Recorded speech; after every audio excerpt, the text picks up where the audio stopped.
ونشهد أن محمدًا عبده ورسوله أما بعد فأعوذ بالله السميع العليم من الشيطان الرجيم بسم الله الرحمن الرحيم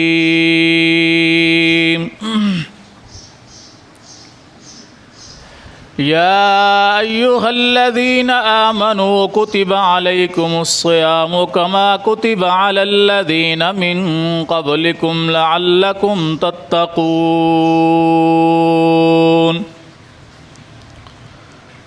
اللهم صل على محمد وعلى آل محمد كما صليت على إبراهيم وعلى آل إبراهيم إنك حميد مجيد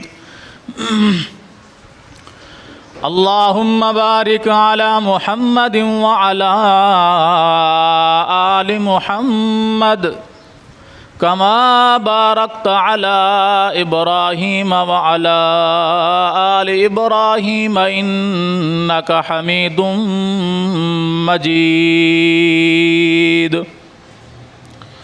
رب اشرح لي صدري ويسر لي أمري واحلل عقدة من لساني يفقه قولي رب زدني علما اللهم انفعنا بما علمتنا وعلمنا ما ينفعنا وزدنا علما سبحانك لا علم لنا إلا ما علمتنا إنك أنت العليم الحكيم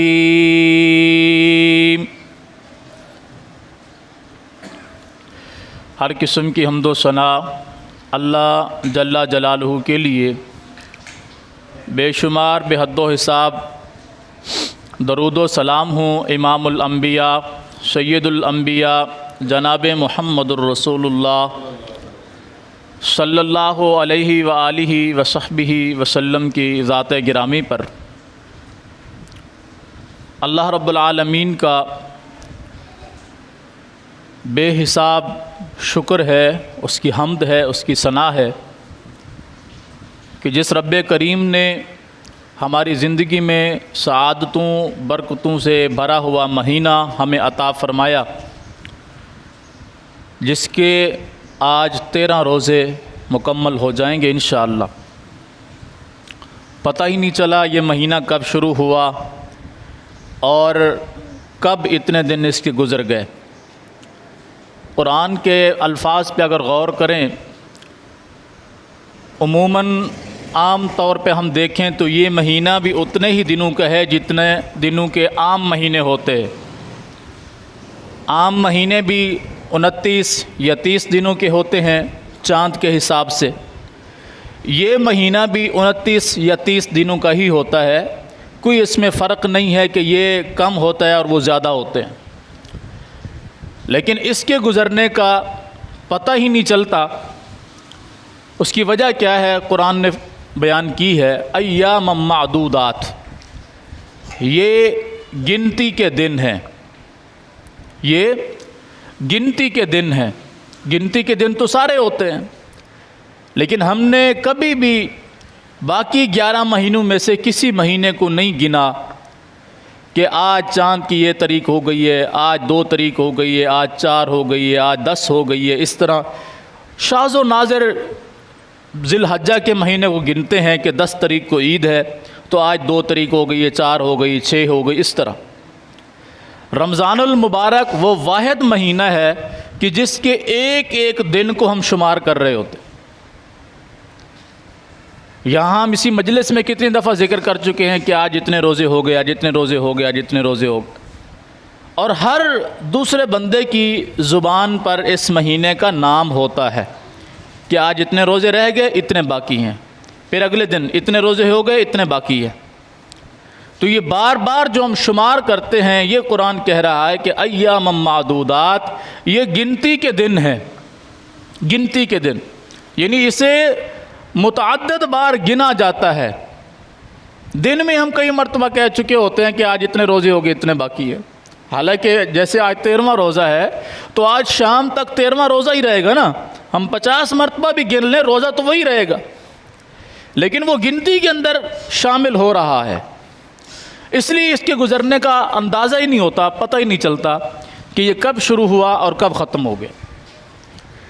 کچھ ہی دنوں کے بعد پتہ چلے گا جی یہ مہینہ ختم بھی ہو گیا ہے، کچھ ہی دنوں کے بعد۔ وجہ وہی گنتی کہ ہم اس کو گن رہے ہیں، شمار کر رہے ہیں، گن رہے ہیں، شمار کر رہے ہیں، اس وجہ سے یہ دن گزرتے جا رہے ہیں اور ہمیں اس کا اندازہ ہی نہیں ہو رہا، پتہ ہی نہیں چل رہا۔ اس لیے قرآن نے اس کو 2 مقام پر کہا، اور ہم میں سے ہر بندے کے لیے ایک سبق ہے اس مہینے کے اندر کہ ہم نے اس مہینے سے کیا پایا ہے اور کیا کھویا ہے۔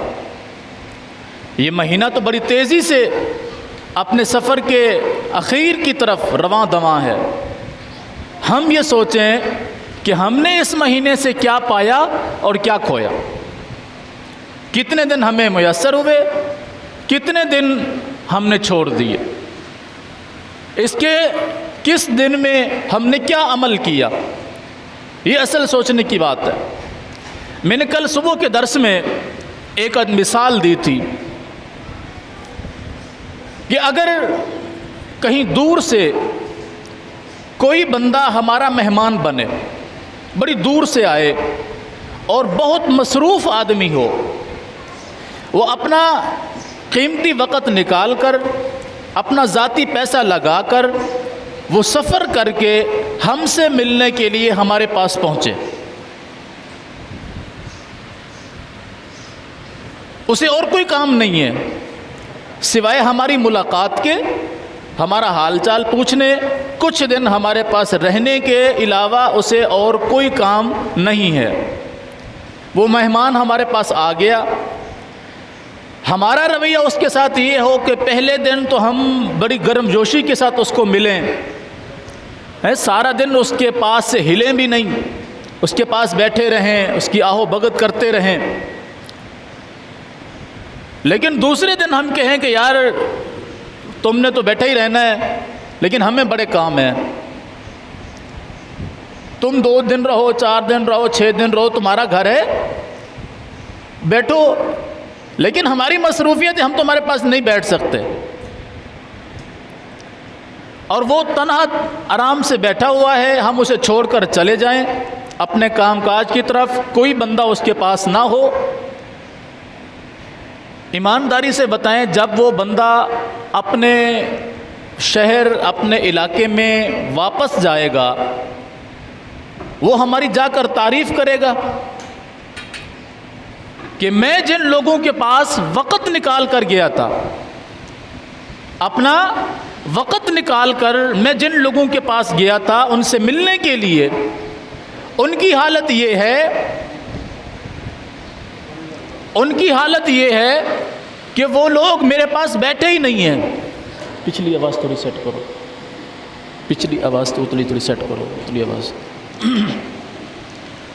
انہوں نے میری کوئی قدر و منزلت نہیں کی، ان کے پاس فرصت ہی نہیں ہے، وہ اتنے مصروف لوگ ہیں کہ مہمان نوازی نہیں جانتے۔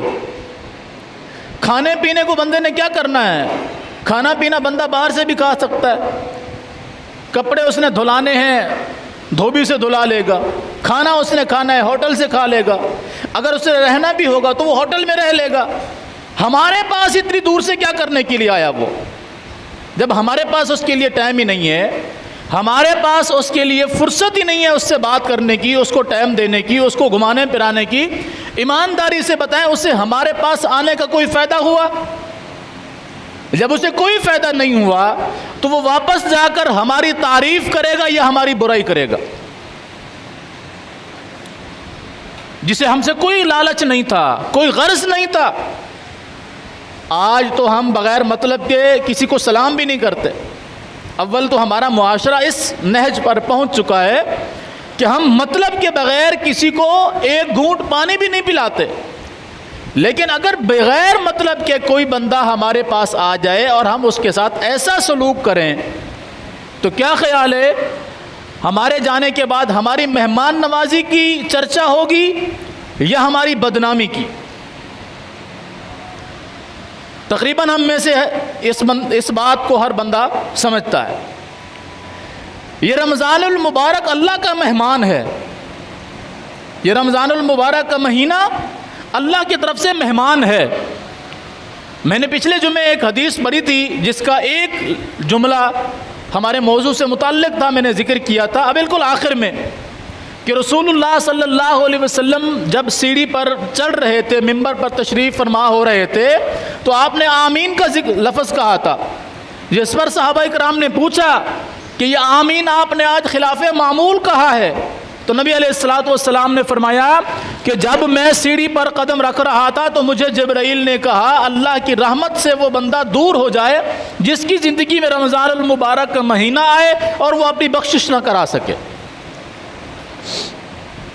گویا کہ یہ ایسا مقدس اور بابرکت مہینہ ہے، ایسا عظیم الشان مہمان ہے کہ جس کی قدر و منزلت کرنے والا انسان کامیاب ہے، اور جس کی عزت و احترام نہ کرنے والا انسان اللہ رب العالمین کے بقول، جبرائیل امین کے بقول اور محمد الرسول اللہ صلی اللہ علیہ وسلم کے تصدیق کے بقول وہ بندہ اللہ کی رحمت سے دور ہے۔ تو یہ مہمان جا کر اللہ سے ہمارے متعلق کیا کہے گا؟ روزہ تو ہم میں سے تقریباً لوگ رکھ رہے ہوں گے، جو یہاں اس وقت مجلس میں مسجد میں موجود ہیں تقریباً روزہ سے ہوں گے۔ تو کیا صرف روزہ رکھ لینے سے رمضان کا حق ادا ہو گیا؟ اس وقت جمعے کے اندر جتنے ساتھی بیٹھے ہوئے ہیں کیا عام نمازوں میں بھی اتنے ہوتے ہیں؟ کیا رمضان اس بات کا تقاضا نہیں کرتا؟ صرف روزہ رکھنے کا نام رمضان ہے، با جماعت نماز پڑھنے کا نام رمضان نہیں ہے، رات کو قیام اللیل کرنے کا نام رمضان نہیں ہے، ذکر و اذکار کرنے کا نام رمضان نہیں ہے، صدقات و خیرات کرنے کا نام رمضان نہیں ہے۔ ہم نے اس میں سے کیا حاصل کیا؟ امام صاحب تو ہے وہ اللہ کی رضا کی خاطر ہو کسی بھی مسجد میں اللہ کی رضا کی خاطر نماز پڑھا رہا ہو، تراویح پڑھا رہا ہو، یا مجبوراً کہ اس کو پتہ ہے کہ میری اس سے علاوہ جان نہیں چھوٹنی، اور پیچھے جو کھڑے ہوئے ہیں چند ایک مقتدی ان میں سے بھی بعض اللہ کی رضا کی خاطر ہوں یا بعض اس وجہ سے ہوں کہ اگر نہیں جائیں گے تو مسجد خالی ہو جائے گی۔ تو ہم میں سے ہر بندے کی تقریباً یہ حالت ہے۔ تو مجھے بتائیں ہم نے اس مہمان کی کیا عزت کی؟ جبکہ ہم یہ اکثر علماء کرام سے سن چکے ہیں کہ قیامت کے دن روزہ مسلمان کی سفارش کرے گا، روزہ رکھنے والے کی اللہ کے دربار میں سفارش کرے گا کہ یا اللہ میں نے اس کو کھانے پینے سے، خواہشات نفس سے روکے رکھا، اس نے صرف تیری رضا کی خاطر کھانا پینا چھوڑ دیا تھا، ہر وہ جائز اور حلال کام چھوڑ دیا تھا جو یہ عام دنوں میں کر سکتا تھا، لیکن روزے کی وجہ سے، میری وجہ سے اس نے وہ کام چھوڑ دیا۔ یہ روزہ ہماری سفارش کرے گا۔ ہم اندازہ لگائیں کہ کیا ہمارے روزے اس قابل ہیں کہ یہ رمضان المبارک کا مہینہ ہماری سفارش کر سکے گا؟ یہ روزہ ہماری سفارش کر سکے، کیا ہمارا روزہ اس قابل ہے؟ کیا ہم نے اس کے ساتھ وہ سلوک کیا ہے جو ایک اچھے مہمان کے ساتھ ہونا چاہیے تھا کہ جب وہ مہمان واپس جائے تو جا کر ہماری عزت کرے، ہماری تعریف کرے؟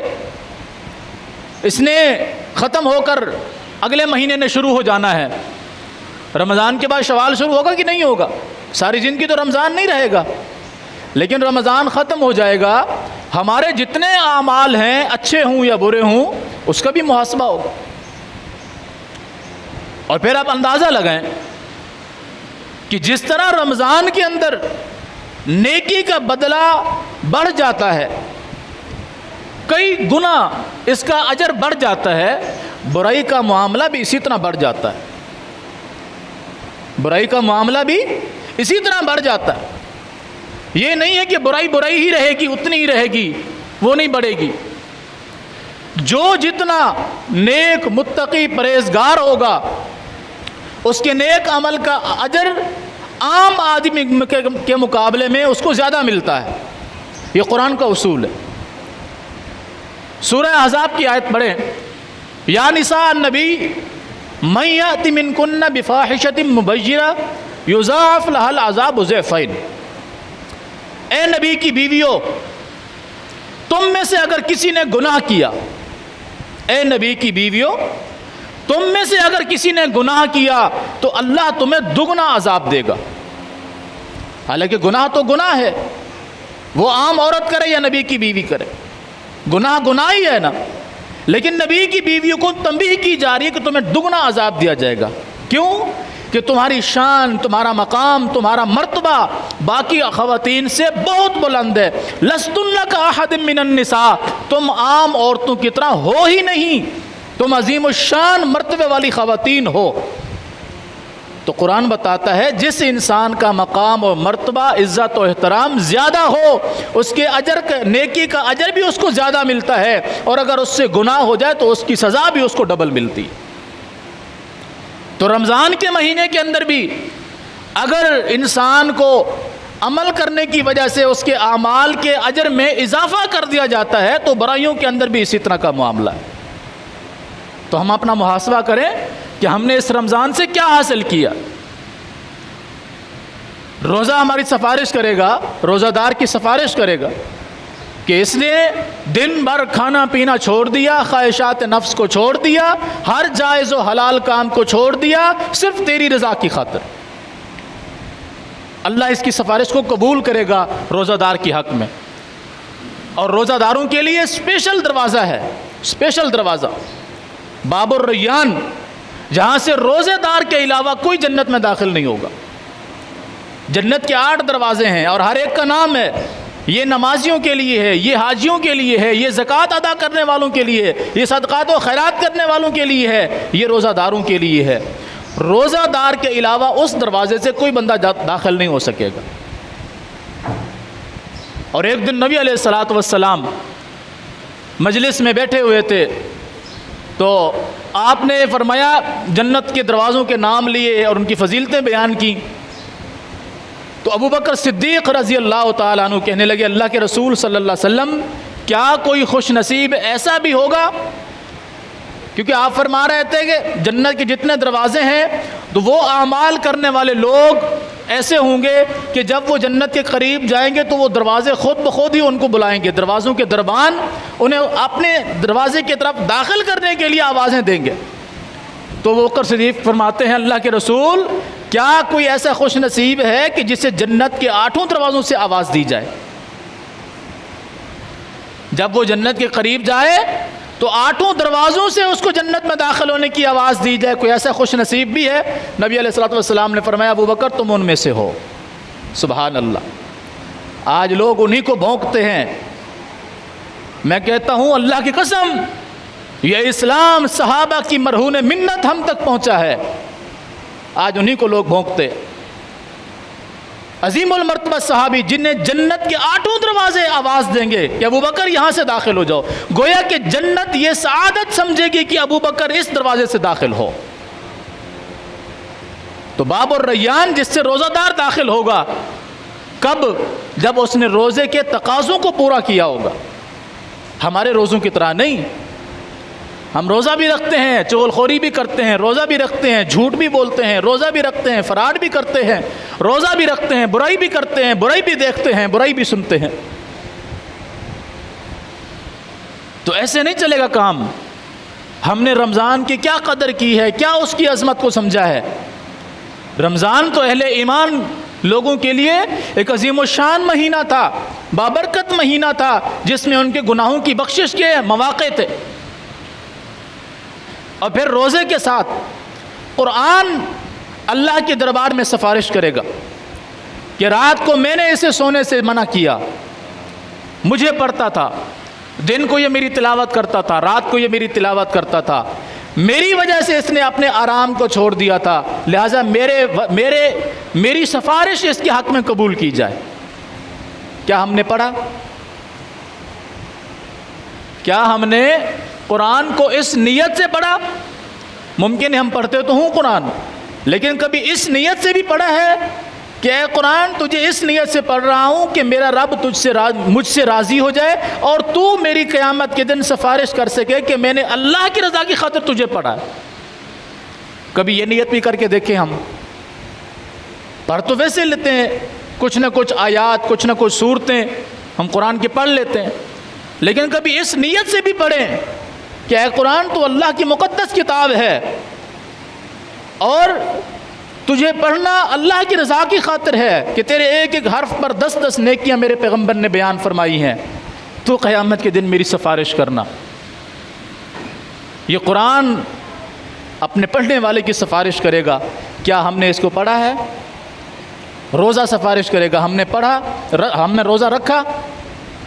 اور قیام جس کے متعلق رسول اللہ صلی اللہ علیہ وسلم فرماتے ہیں من قام رمضانا ایمانا و احتسابا غفر له ما تقدم من ذنبه، کہ جو بندہ ایمان کی حالت میں روزہ رکھتا ہے، اللہ سے اجر کی امید رکھتے ہوئے روزہ رکھتے، اللہ سے اجر کی امید رکھتے ہوئے رات کا قیام کرتا ہے۔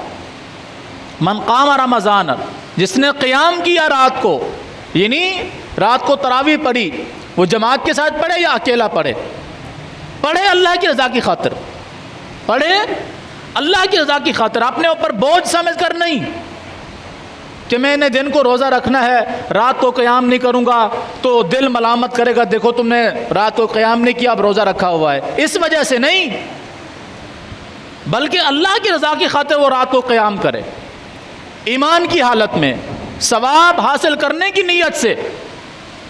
تو رسول اللہ صلی اللہ علیہ وسلم فرماتے ہیں من قام رمضانا ایمانا واحتسابا، جس نے رات کو قیام کیا ایمان کی حالت میں اور اللہ سے اجر کی امید رکھتے ہوئے، غفر له ما تقدم من ذنبه، اس کے گزشتہ سارے گناہ معاف کر دیے جاتے ہیں۔ یہی الفاظ روزے کے متعلق ہے، من صام رمضانا ایمانا واحتسابا غفر له ما تقدم من ذنبه، کہ جس نے روزہ رکھا ایمان کی حالت میں اللہ سے اجر کی امید رکھتے ہوئے، اس کے گزشتہ سارے گناہ معاف ہو جاتے ہیں۔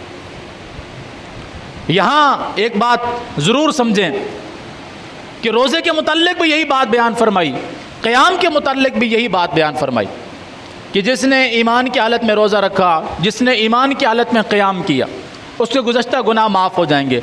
لیکن یہ گناہ ہیں کون سے؟ یہ وہ گناہ ہیں جن کا تعلق حقوق اللہ سے ہو، اللہ کے حقوق کے ساتھ ہو۔ اللہ اپنے حق نیکیوں کی بدولت معاف کر دیتا ہے۔ بعض دفعہ وضو کرتے ہوئے ہمارے ہاتھوں سے ہوئے گناہ معاف ہو جاتے ہیں، کلی کرتے ہوئے، زبان سے منہ کے گناہ، ناک میں پانی چڑھاتے وقت کوئی ایسی چیز سونگھ لی جو غلط تھی اس کے گناہ، آنکھ منہ دھوتے وقت چہرے کے گناہ، یہ چھوٹے چھوٹے گناہ سارے معاف ہوتے جاتے ہیں۔ لیکن یہ وہ ہوتے ہیں جن کا تعلق حقوق اللہ سے ہو، حقوق العباد سے نہ ہو۔ حقوق العباد سے جس گناہ کا تعلق ہے کسی بھی عبادت سے وہ معاف نہیں ہوتے، یاد رکھیں۔ چاہے ہم ہر روز بیت اللہ کے چکر لگائیں، بیت اللہ کے چکر لگانے سے لوگوں کو دیے ہوئے چکر معاف نہیں ہوتے، لوگوں کے ساتھ کی ہوئی زیادتی وہ معاف نہیں ہوتی جب تک ہم لوگوں سے اس کی معافی نہ مانگیں۔ اس کی واضح مثال رسول اللہ صلی اللہ علیہ وسلم کی زندگی مبارک ہے۔ میں یہاں ایک جمعے کے اندر یہ بات عرض کر چکا ہوں پہلے کہ رسول اللہ صلی اللہ علیہ وسلم کی زندگی مبارک کے آخری ایام چل رہے تھے، آخری ایام، اور آپ ایسے گفتگو فرماتے تھے کہ لوگ سمجھ جاتے تھے گویا کہ آپ اللہ کے رسول صلی اللہ علیہ وسلم زیادہ دیر ہمارے اندر نہیں رہیں گے۔ اسی طرح کی ایک مجلس لگی ہوئی تھی، محفل لگی ہوئی تھی جس میں آپ اس طرح گفتگو فرما رہے تھے، اور آپ نے فرمایا کہ کسی نے اگر مجھ سے بدلہ لینا ہو تو یہاں مجھ سے دنیا میں لے لے۔ کون فرما رہے ہیں؟ ایسے پیغمبر کہ جن کے ہاتھ سے جنت کا دروازہ کھلنا ہے، ایسے پیغمبر جو سب سے پہلے جنت میں جائیں گے، آپ کے بعد باقی انبیاء جنت میں جائیں گے، ایسے پیغمبر کہ جن سے زندگی میں کبھی کوئی غلطی کوتاہی نہیں ہوئی، ایسے پیغمبر جن سے کبھی زندگی میں کسی کے ساتھ کوئی ظلم اور زیادتی نہیں ہوئی، کفار کے ساتھ بھی آپ نے زیادتی نہیں کی، اپنوں کے ساتھ تو پھر بھی دور کی بات۔ کسی سے اپنی ذات کے لیے بدلہ نہیں لیا.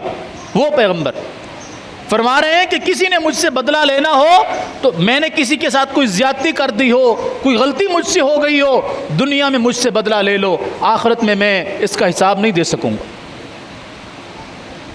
ایک صحابی کھڑے ہوئے, کہا اللہ کے رسول صلی اللہ علیہ وسلم ایک دفعہ جنگ کے موقع پر صفیں سیدھی کرا رہے تھے آپ نے میری پیٹھ پر چھڑی ماری تھی, میرا دل کرتا ہے میں وہ بدلہ لے لوں. اللہ اکبر کبیرہ.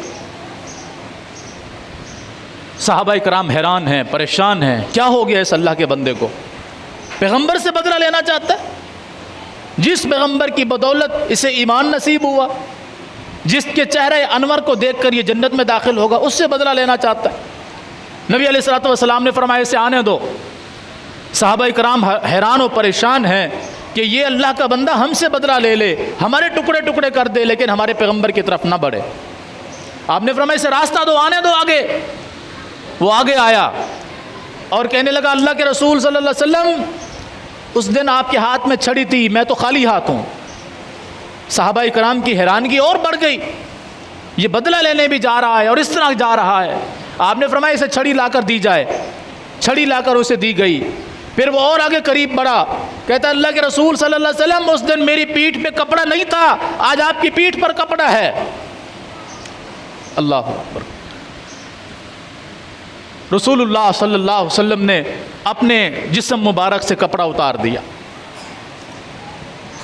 صحابہ کرام کی آنکھیں پھٹی کی پھٹی ہوئی ہیں, دل گویا کہ منہ کو آ رہا ہے. عجیب و غریب حالت ہے کہ کیسا انسان ہے یہ, رسول اللہ صلی اللہ علیہ وسلم کی اتنی توہین کر رہا ہے. آپ نے فرمایا آؤ, قریب آؤ. وہ قریب آتے ہوئے رونے لگ گیا, چھڑی کو توڑتے ہوئے ٹکڑے کر کر کے نیچے پھینکنے لگ گیا, اور رسول اللہ صلی اللہ علیہ وسلم کے جسم اطہر کو چمٹ گیا, آپ کو چومنے لگ گیا, آپ کے جسم کے بوسے لینے لگ گیا. کہتا اللہ کے رسول صلی اللہ علیہ وسلم میری کیا مجال بھلا میں آپ سے بدلہ لوں. آپ جو گفتگو فرما رہے تھے وہ اس طرح کی تھی گویا کہ آپ بالکل آخری دنوں میں ہیں, آپ کی زندگی کا خاتمہ ہونے والا ہے, آپ ہمیں چھوڑ کر جانے والے ہیں. میں چاہتا ہوں میرا جسم آپ کے جسم سے لگ جائے تاکہ مجھ پر جہنم حرام ہو جائے. سوائے اس کی میری اور کوئی نیت نہیں تھی, کوئی ارادہ نہیں تھا.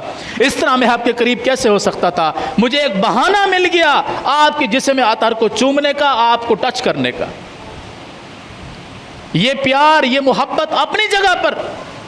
جو بات میں نے عرض کی کہ رسول اللہ صلی اللہ علیہ وسلم نے زندگی مبارک میں اپنے آپ کو بدلہ کے لیے پیش کیا کہ نہیں کیا. حالانکہ میدان جنگ میں لوگوں کی صفیں سیدھی کرانا یہ ایک سپہ سالار کی ذمہ داری ہوتی ہے. کوئی بھی کام, کسی بھی کام کا آپ کسی بندے کو سربراہ بنا دیں, اس کام کو ترتیب سے کروانا یہ اس سربراہ کی ذمہ داری ہوتی ہے. رسول اللہ صلی اللہ علیہ وسلم نے کبھی کسی کے ساتھ کوئی زیادتی نہیں کی, مگر وہ چھڑی کسی کو لگنا گویا کہ وہ بھی اللہ کے رسول صلی اللہ علیہ وسلم فرما رہے ہیں کہ مجھ سے اس چھڑی کا بدلہ یہاں لے لو, وہاں مجھ میں ہمت نہیں ہوگی. حالانکہ انہی کی سفارش سے امت جنت میں داخل ہوگی. اس دن کوئی نبی کسی کی سفارش نہیں کرے گا. ہر نبی یہی کہے گا کہ ہمیں اپنی نفس کا, اپنی جان کا معاملہ پڑا ہوا ہے, ہم کوئی سفارش نہیں کر سکتے. ایک ہی ہستی ہوگی جو سجدہ ریز ہوگی, اور اللہ کے رسول صلی اللہ علیہ وسلم فرماتے ہیں میں اتنا لمبا سجدہ کروں گا کہ اس سے پہلے بھی کبھی نہیں کیا ہوگا, اس کے بعد بھی کبھی نہیں کروں گا. اور اس دن میرا رب مجھے اپنی تعریف, حمد اور ثنا کے وہ کلمات عطا فرمائے گا. میں ان کلمات سے اللہ کی تعریف اور حمد بیان کروں گا کہ اس سے پہلے میں نے وہ کبھی تعریف نہیں کی ہوگی. وہ پیغمبر سفارش کریں گے, لیکن وہ پیغمبر بھی دنیا میں اپنے آپ کو پیش کر کے جا رہے ہیں کہ مجھ سے بدلہ لے لو. میری اور آپ کی کیا حیثیت ہے؟ ہم کسی کے ساتھ زیادتی کر دیتے ہیں, کسی کو گالی دے دیتے ہیں, کسی کو مار دیتے ہیں, کسی کے ساتھ ظلم کر دیتے ہیں, اور ہم یوں کپڑے جھاڑ کے بدماشی کی حالت میں سامنے آتے ہیں گویا کہ دنیا ہمارا کیا کر سکتی ہے. اور میرے بھائی یہ بہت عجیب و غریب معاملہ ہے. رب محمد کی قسم ہے قیامت کے دن کوئی بندہ ہمیں تھپڑ کے بدلے میں تھپڑ نہیں مارے گا, گالی کے بدلے میں گالی نہیں دے گا, پیسے چھیننے کے بدلے میں پیسے نہیں چھینے گا. نبی علیہ الصلوۃ والسلام نے فرمایا اتدرون ما المفلس, تم جانتے ہو مفلس کون ہوتا ہے، غریب کون ہوتا ہے؟ ہمارے ہاں اگر آپ پوچھیں نا کسی سے غریب کون ہے تو وہ کہے گا کہ وہی بندہ جس کے گھر میں کھانے پینے کو کچھ نہ ہو، جس کے پاس اچھا لباس نہ ہو، رہنے کی اچھی جگہ نہ ہو، کھانے پینے کے لالے پڑے ہوئے، وہ غریب بندہ ہے۔ صحابہ کرام نے بھی یہی جواب دیا، من لا درہم لہ ولا دینار لہ، جس کے پاس درہم و دینار نہ ہوں وہ غریب بندہ ہے۔ رسول اللہ صلی اللہ علیہ وسلم نے فرمایا میں دنیا کا غریب نہیں پوچھ رہا ہوں، میں آخرت کا غریب پوچھ رہا ہوں کہ آخرت میں سب سے زیادہ غریب بندہ کون ہوگا؟ کنگال، جس کے پاس کچھ نہ ہو۔ کہا اللہ و رسول عالم، اللہ اور اس کے رسول صلی اللہ علیہ وسلم پھر بہتر جانتے ہیں، ہمیں نہیں پتہ۔ نبی علیہ الصلوۃ والسلام نے فرمایا آخرت کا غریب وہ غریب ہوگا جو اللہ کے دربار میں پیش ہو نمازوں کے ساتھ، روزوں کے ساتھ، حج کے ساتھ، زکوٰۃ کے ساتھ، نیک اعمال کے ساتھ، گویا کہ دنیا کی کوئی نیکی نہیں ہوگی جو اس نے نہ کی ہو، نیکیوں کے انبار لے کر اللہ کے دربار میں پیش ہوگا اور خوش ہوگا کہ وہ جنت میں جانے والا ہے، کہ اس کی برائیاں کم ہیں اور اس کی نیکیاں زیادہ ہیں۔ مگر لوگ آنا شروع ہو جائیں گے، کوئی کہے گا اس نے مجھے مارا تھا، مجھے انصاف چاہیے۔ اللہ رب العالمین حکم دے گا کہ اس کی نیکیوں میں سے اتنا حصہ اس بندے کو دے دو جس کے ساتھ اس نے زیادتی کی تھی۔ کوئی کہے گا مجھے اس نے گالی دی تھی، کوئی کہے گا اس نے میرا مال کھایا تھا، کوئی کہے گا اس نے میرے ساتھ فلاں فلاں ظلم کیا تھا۔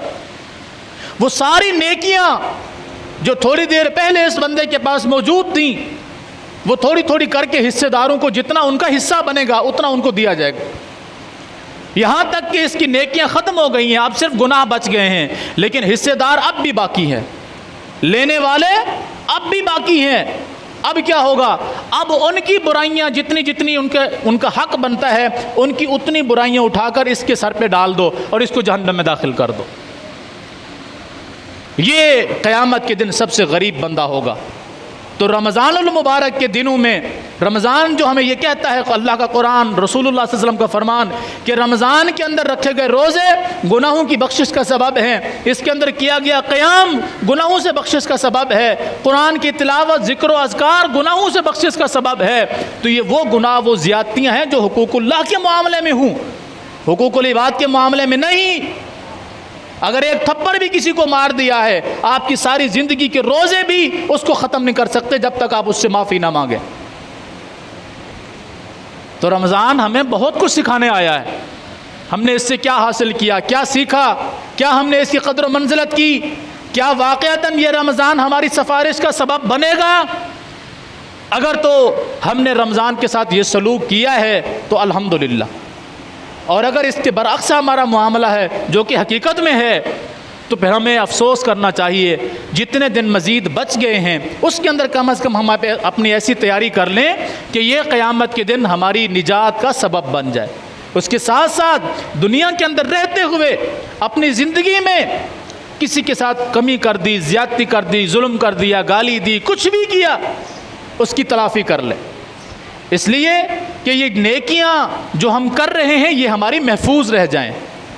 محفوظ تو ہو رہی ہیں لیکن قیامت کے دن اس مفلس کی طرح یہ ہم سے لے لی جائے تو ہم نے کیا محفوظ کی؟ ہم نے کیا محفوظ کی؟ کچھ بھی محفوظ نہیں کیا۔